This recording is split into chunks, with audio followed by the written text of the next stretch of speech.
heard you the first time. Don't come back till it's fixed. Blah, blah, blah. Women, you can't live with them. You probably could live without them. You're probably wondering what's got her feathers all riled up, ruffled up. She wants me to get her old Mercedes Benz running again. It's been giving us a few problems, so let's take it on over to my shop and see what we can do about it.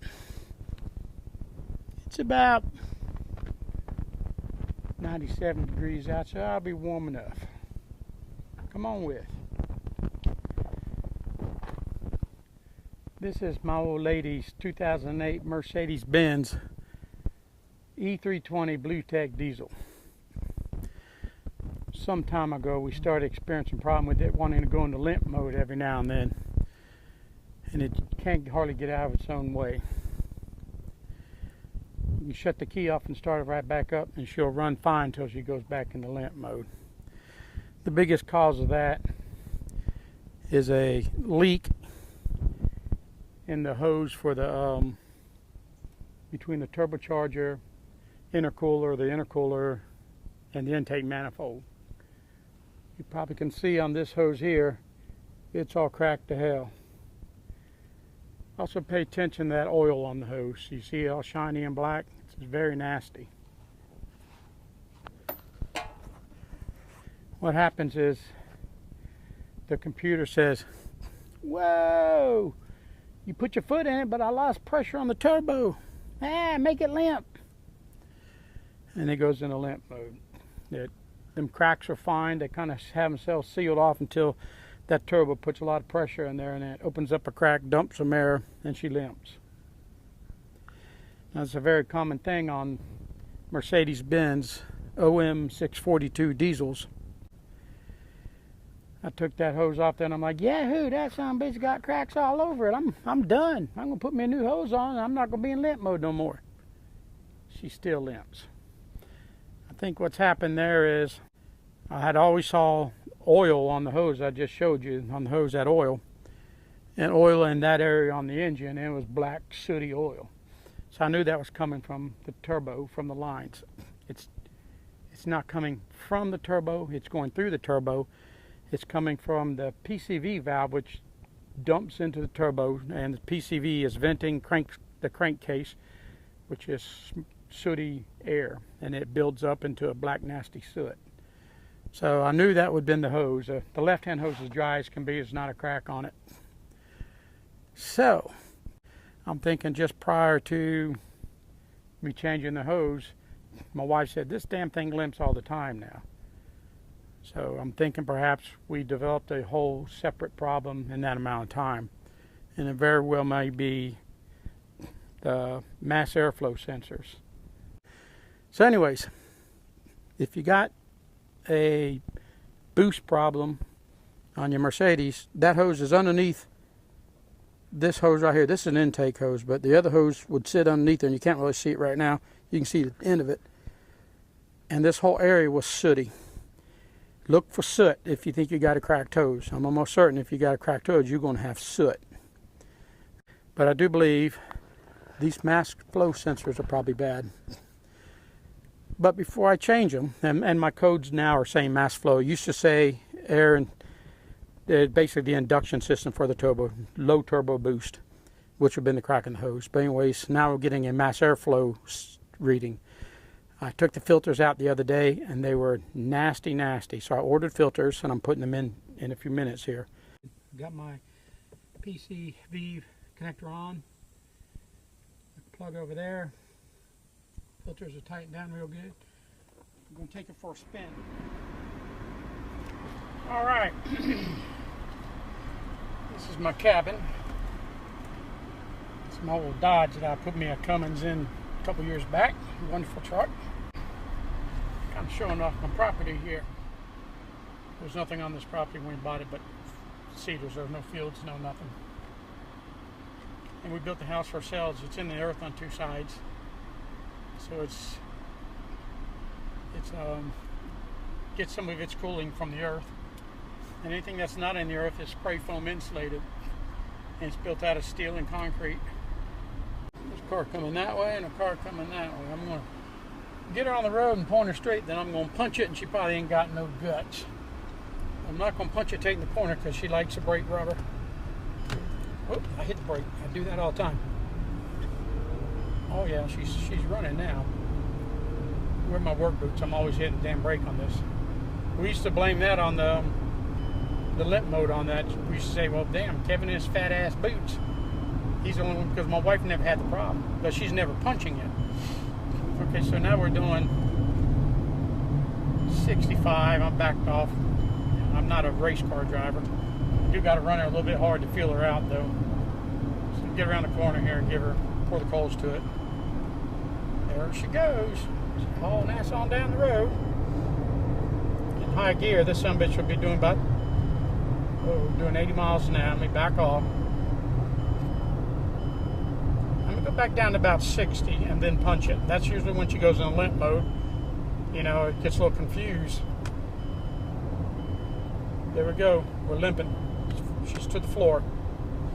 We're limping. I didn't think it was going to fix it. I don't think the fuel filter is going to fix it either. It won't go past 3,000 RPMs now in limp mode. I'm backing off. I'm cruising. And then I'm going to punch it. She's trying. She ain't got no guts. I could drive all the way across the country like this on flat land because I can nurse her and get her up to 80. But you get on an incline like this one right here, there ain't nothing you can do. See that speedometer dropping? So I got my work cut out for me. Hey there, just want to give you an update on my troubleshooting of the 2008 Mercedes E320 Bluetec. Well, I changed out the mass airflows like I said I was going to. Changed the fuel filter, changed the air filters. I went and bought a little deal here to shove up in the OBD2 port, onboard diagnostic 2 port, and got a app for my phone, and I could watch my cars, read my car's codes and watch them pop up and all that. But this little humdinger here only shows you some very generic codes. And using that, I kept getting mass airflow mainly, and codes would come and go, but she kept limping. So I went ahead and I drove around with a little cheap little tool hooked up, and nothing seemed to help. I replaced the mass airflows at a cost of about $400. The little sensor said they were bad. So then I got frustrated, and I went out and bought this diagnostic tool. This is a Autel MaxiSys MS906 BT.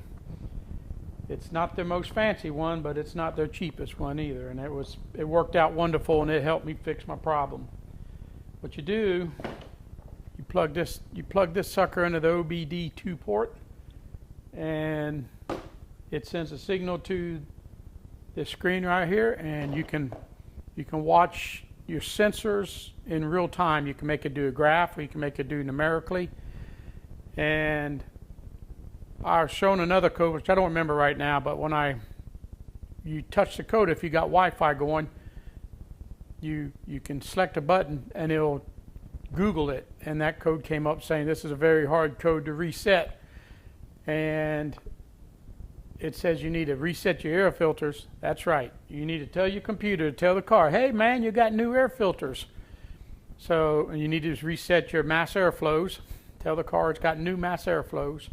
And you need to do a regen on the diesel particulate filter. So I did this tool allowed me to do the air filter and the mass airflows. And when I went to do the regen, it kept saying, no, don't do the regen now, let the customer, it'll do it automatically when the customer's driving. So originally after doing that, I still had some limping going on. I was pretty frustrated. But I guess I have to assume that it went through the regen, because the next day the codes were gone, check engine light was off, and she ran great. We took her to Dallas, which is about 90 miles to Dallas, and drove around town and Came back, no problem. Then we took it to Davenport, Iowa, which is almost 1,000 miles one way. She ran like a bat out of hell. She ran terrific. So this tool was $1,300. It saved my ass, I do believe, because when I went to buy that hose that I replaced, I called the Mercedes dealer, the local Mercedes dealer, and they wanted list, almost double list, the list price.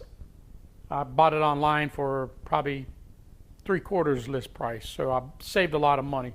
But if the local dealer is going to stick it to their customers over pricing parts, you bet your ass you're going to stick it to the customers on their service. And there's horror story after horror story after horror story on the net about people who've had these limp problems and all the things that the dealers have replaced and the problem not being fixed. And we're talking thousands of dollars, and that's just absolutely asinine. So I bought this tool, $1,300. It did a wonderful job. The car's fixed. It paid for itself. And I just wanted to show you this tool.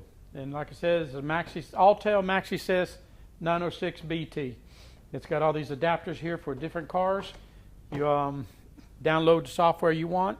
It'll do American, European, or Japanese cars. And it's got a subscription. The first year is free. But after next year, it's about $600 from what I've been told to update it. But you know what? If I'm using it, it's worth it, because you cannot trust a dealer. I took the car to a local guy who said he could read the codes. I drove the car 12 miles there. He plugged it in his machine. He said, your car's so screwed up, it's not even funny. It says your water temperature is 65 degrees. Come on now, it's like 90 degrees out, and I done drove the car 12 miles. So, little red flag come up. Am I about to get my pants pulled down? So then I called the Dodge dealer, because I said, can you run the codes on this since y'all guys worked on the Jeeps that had the same engines in it? Oh yeah, and plus the Dodge Sprinters. Little girl behind the counter, oh yeah. I said, but I want to talk to the mechanic. Not a problem, bring it tomorrow or whatever. So I bring it in. I said, here it is. He said, okay, go have a break. I said, but I want to talk to the mechanic. Oh yeah, not a problem. 45 minutes later, your car's done. Where's the mechanic? Whatever code, one code it said they said it had nothing to do with any of the problems I've been having. And it didn't even read the codes that this little cheap piece of shit right here would read. So as soon as I got in the car, I called the service manager, and he said, no way, she should have never done that. They're not set up to do it. So he refunded my money, so that's good for him to do that. But anyways, wonderful tool. It fixed my car. I just want to let you know the end result. Thank you.